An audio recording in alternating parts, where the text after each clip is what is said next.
بسم اللہ الرحمن الرحیم۔ السلام علیکم دوستو، دنیا بھر کی خبروں میں آج آپ سنیں گے، لیکن اس سے پہلے اگر ہو سکے تو لائک اور سبسکرائب کا بٹن ضرور دبا لیں۔ شکریہ۔ دوسرے مرحلے میں جیت کر ابھریں گے اردوان۔ فواد چودھری نے پولیس سے بچنے کے لیے دوڑ لگا دی۔ مظاہرین میں جلاؤ گراؤ کرنے والوں کو داخل کیا گیا۔ عمران خان۔ ہندو توا کے خلاف ہزاروں مسلمانوں کا احتجاج۔ اسرائیلی تجزیہ کاروں نے غزہ پر حملے کو بے سود قرار دے دیا۔ صدر پاکستان، وزیر اعظم اور چیف جسٹس کی ماہانہ تنخواہ۔ امریکی آن لائن سٹور پر عام چارپائی کی قیمت 1,00,000 روپے۔ تو آئیے چلتے ہیں تفصیل کی جانب۔ ترکیہ کے صدر رجب طیب اردوان نے رن آف مرحلے کے لیے اعلان پر تبصرہ کرتے ہوئے کہا کہ انتخابات میں کوئی فاتحہ نہیں ہے اور ہم نے 28 مئی کو رن آف میں جانے کا فیصلہ کیا ہے۔ ہم رن آف میں ایک اور بڑے مارجن سے واپس آئیں گے۔ اردوان نے مزید کہا کہ میں نے آج سے ہی رن آف کے لیے کام کرنا شروع کر دیا ہے۔ انہوں نے کہا کہ اب ہم پہلے راؤنڈ میں حاصل کیے گئے ووٹوں کو 2 گنا کر دیں گے اور ایک تاریخی فتح حاصل کریں گے۔ ترک الیکشن اتھارٹی نے باضابطہ طور پر اعلان کر دیا ہے کہ انتخابات میں کوئی فاتحہ نہیں ہے اور 28 مئی کو رن آف کا فیصلہ کیا جائے گا۔ الیکشن میں ٹرن آؤٹ 88.92% رہا۔ اردوان اس مرتبہ 50% ووٹ حاصل کرنے میں معمولی سے فرق کے ساتھ ناکام ہو گئے۔ صدر اردوان اس الیکشن میں وہ رزلٹ حاصل نہیں کر سکے جو وہ چاہتے تھے۔ دونوں صدارتی امیدواروں کے ووٹوں کے مابین کیونکہ فرق بہت کم ہے، اس لیے اگلے انتخابی مرحلے کے لیے ابھی سے سیاسی جوڑ توڑ کا عمل شروع ہو چکا ہے۔ جمہوری نظام کی بعض خرابیوں میں سے ایک بڑی خرابی دوستو صدارتی طرز حکومت میں یہ ہے کہ چند فیصد مارجن سے جیتنے والا 100% اقتدار کا حامل ہو جاتا ہے، جس کا نتیجہ یہ نکلتا ہے کہ اس کی مضبوط اپوزیشن اس کے تمام عرصہ اقتدار میں اس کے سر پر سوار رہتی ہے اور اکثر اس کے انتخاب پر باقاعدگی کا الزام لگاتی رہتی ہے۔ امریکہ اور نیٹو کے ممالک اردوان کی قدر آزاد پالیسی کی وجہ سے یہ نہیں چاہتے کہ وہ دوبارہ ترکی کی صدارت سنبھالیں۔ امریکہ کی خواہش ہوتی ہے کہ اس کے سامنے والا اسے سجدہ بھی کرے۔ امریکہ کا مسئلہ یہ ہے کہ وہ جس ملک کا دوست ہوتا ہے اسے کسی دشمن کی ضرورت نہیں ہوتی۔ سعودی عرب سے بھی وہ اسی قسم کی توقع رکھتا تھا، لیکن آخرکار سعودی عرب نے امریکہ کو جھنڈی دکھا دی۔ اردوان نے حالیہ کچھ عرصے میں علاقے کے مختلف ممالک میں اپنے سیاسی اور فوجی کردار کو تیزی سے بڑھایا ہے یا بڑھانے کی کوشش کر رہے ہیں۔ شام میں اس نے ایک وقت میں کئی محاذ کھولے ہوئے ہیں۔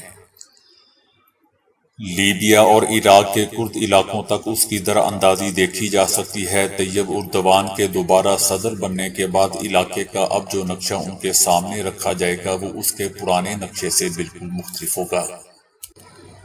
9/11 کی تخریب کاری کے بعد جو دنیا بدلی تھی، آج چائنا کی سفارتکاری نے اسے کسی اور انداز سے اسے کہیں زیادہ بدل کر رکھ دیا ہے۔ یہ تبدیلی پہلی تبدیلی سے کہیں زیادہ جوہری ہے۔ آج کی اس نئی بدلی ہوئی دنیا کے دوست بھی اور ہیں اور دشمن بھی اور ہیں۔ کل تک سعودی عرب اور ایران جو اپنی دشمنی کو قیامت کی دیواروں تک لے جانے کے لیے کمر بستہ تھے، آج وہ اپنے تعلقات کے نئے جنم پر ایک دوسرے کو مبارکباد دے رہے ہیں۔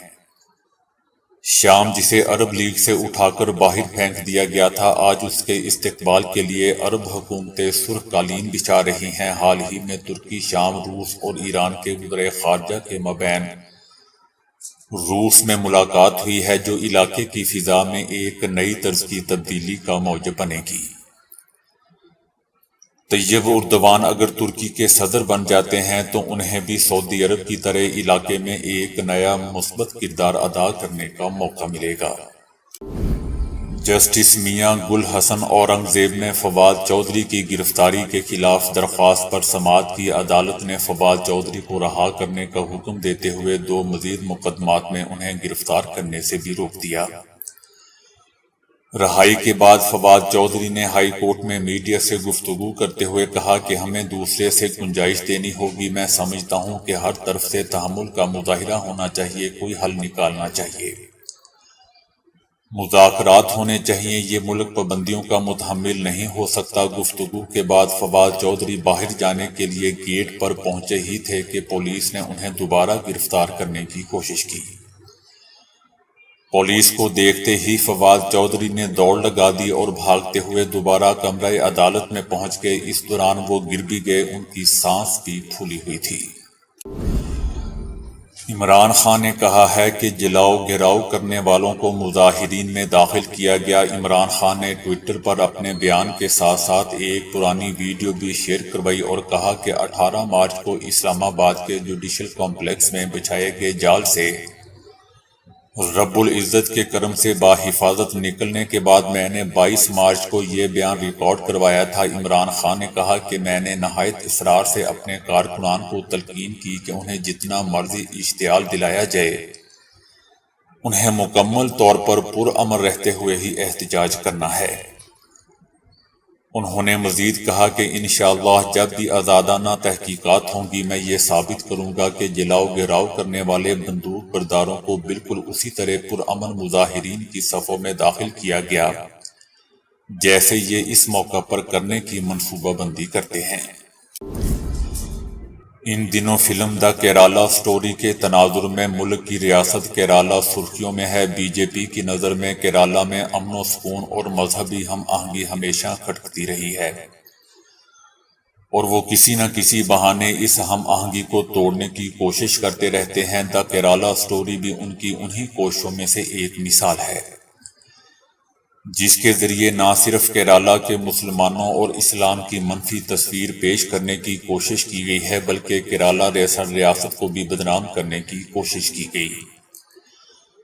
ریاست میں مسلمانوں اور اسلام کے خلاف نفرت کے اس بڑھتے ماحول کو دیکھتے ہوئے کیرالہ کے مسلمانوں نے ہندو تبا ایجنڈے کے خلاف احتجاج کیا۔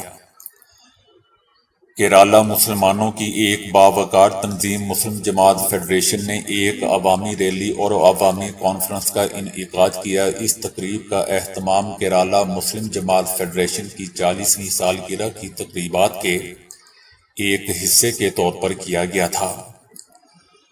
اس احتجاج میں جنوبی کیرالہ کے ہزاروں مسلمان ان کے خلاف اپنی تشویش کا اظہار کرنے کے لیے اکٹھے ہوئے جو اس وقت بھارت میں مسلمانوں کو درپیش ہیں۔ لیڈرز نے اپنے ہزاروں حامیوں سے خطاب کے دوران مجوزہ نیشنل رجسٹریشن آف سٹیزن اور یکساں سول کوڈ ہندوستان بھر میں مدارس اور مساجد کے خلاف تشدد اور اسلامو فوبیا کے خلاف بات کی۔ کیرالہ کے وزیر اعلیٰ نے بھی اس موقع پر خطاب کرتے ہوئے سنگھ پریوار پر الزام لگایا کہ وہ کیرالہ کی غلط تصویر بنانے کی کوشش کر رہا ہے اور جھوٹ کو دہرانے کے لیے گندی حکمت عملی کا استعمال کر رہا ہے۔ انہوں نے نصابی کتب سے مہاتما گاندھی، نہرو اور مولانا عبدالکلام آزاد کو خارج کرنے پر بھی تشویش کا اظہار کیا۔ انہوں نے زور دے کر کہا کہ ریاست نصابی کتابوں سے تاریخ کو خارج کرنے کا ارادہ نہیں رکھتی ہے بلکہ اسے سنگھ فیملی کے نظریے کے خلاف پڑھانا چاہتی ہے۔ اسرائیلی تجزیہ کاروں نے کہا ہے کہ غزہ میں اسرائیلی فوجی طاقت کی برتری کے باوجود اسرائیل لڑائی کے مقصود نتائج حاصل کرنے میں ناکام رہا ہے۔ نیتن یاہو اور ان کے دفاعی سیکیورٹی حکام نے دعویٰ کیا ہے کہ غزہ پر حملے کے اہداف حاصل کر لیے گئے ہیں لیکن اسرائیلی عسکری تجزیہ کار متفق نظر نہیں آتے۔ اسرائیل کے تجزیہ کاروں نے کہا ہے کہ غزہ میں اسرائیلی فوجی طاقت کی برتری کے باوجود اسرائیل لڑائی کے مقصد نتائج حاصل کرنے میں ناکام رہا ہے۔ اسرائیل نے مصری انٹیلی جنس سے جنگ بندی نافذ کرنے کی امید کی لیکن پہلی بار یہ واضح ہوا کہ اسرائیل کے لیے غزہ میں فوجی آپریشن شروع کرنا آسان ہے لیکن ختم کرنا مشکل ہے۔ انہوں نے مزید کہا کہ اسرائیل اپنی فوجی برتری کے باوجود مشروط جنگ بندی کا حکم نہیں دے سکتا۔ یہ بالکل واضح تھا کہ اگر غزہ پر حالیہ حملے جاری رہتے تو اسرائیل کو فائدہ نہیں ہوتا بلکہ اسرائیل پسپا ہو جاتا۔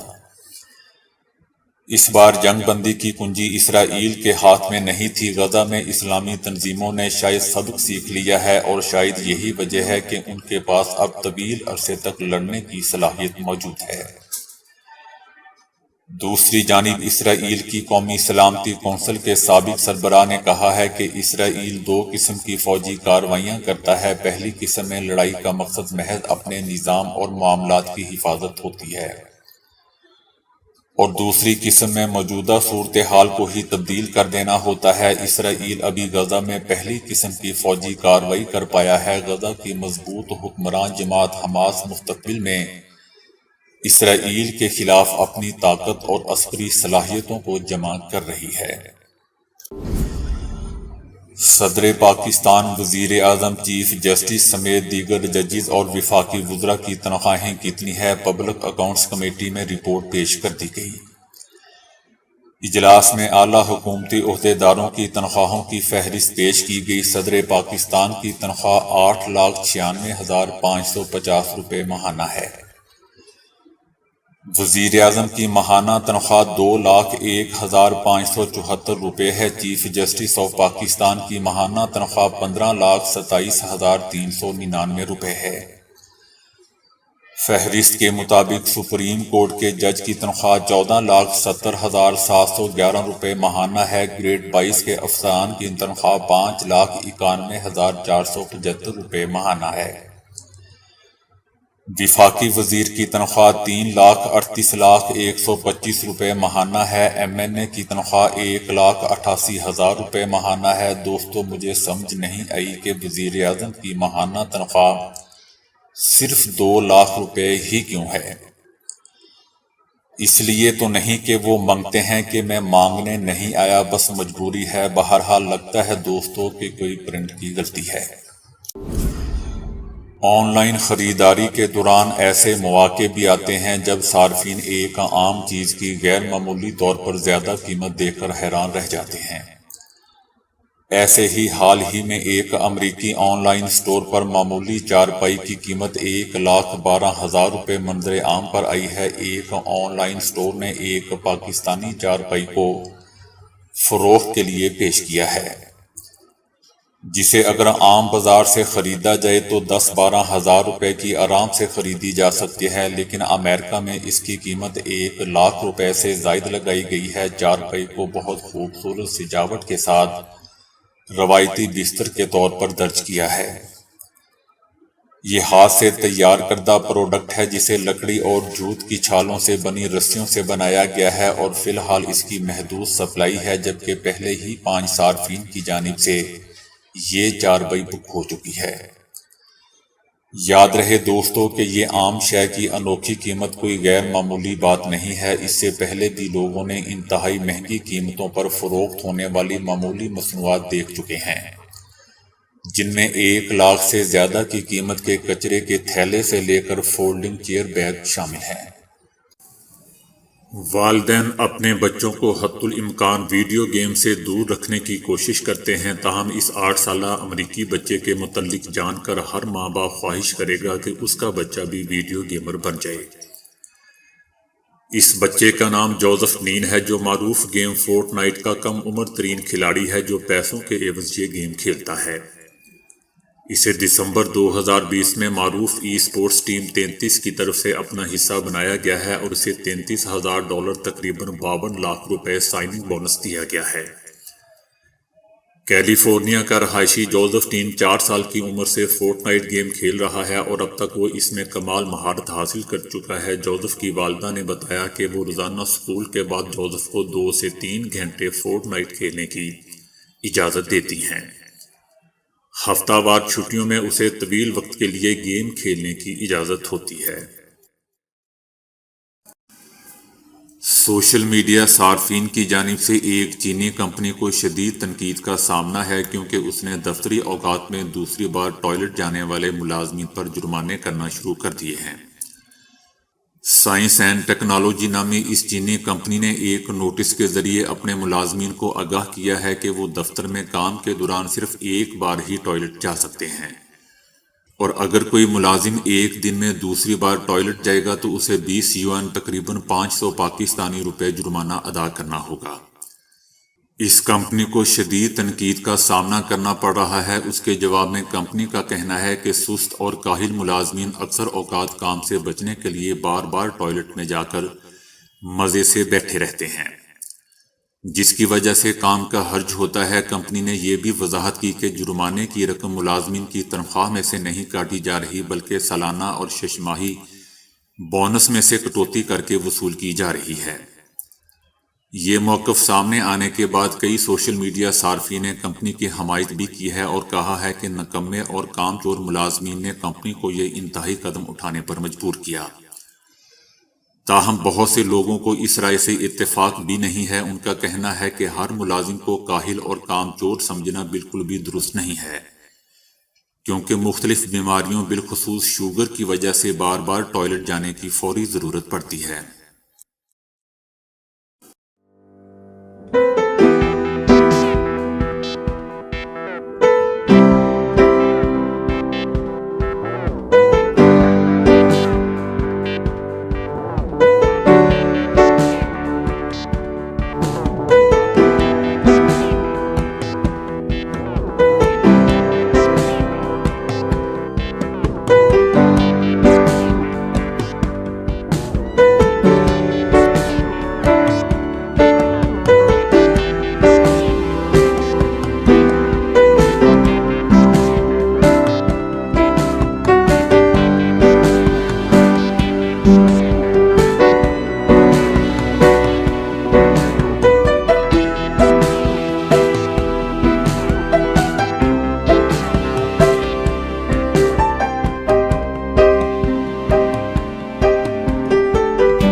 تو دوستو ابھی کے لیے اتنا ہی۔ ویڈیو کو لائک اور شیئر کرنے کا بہت بہت شکریہ۔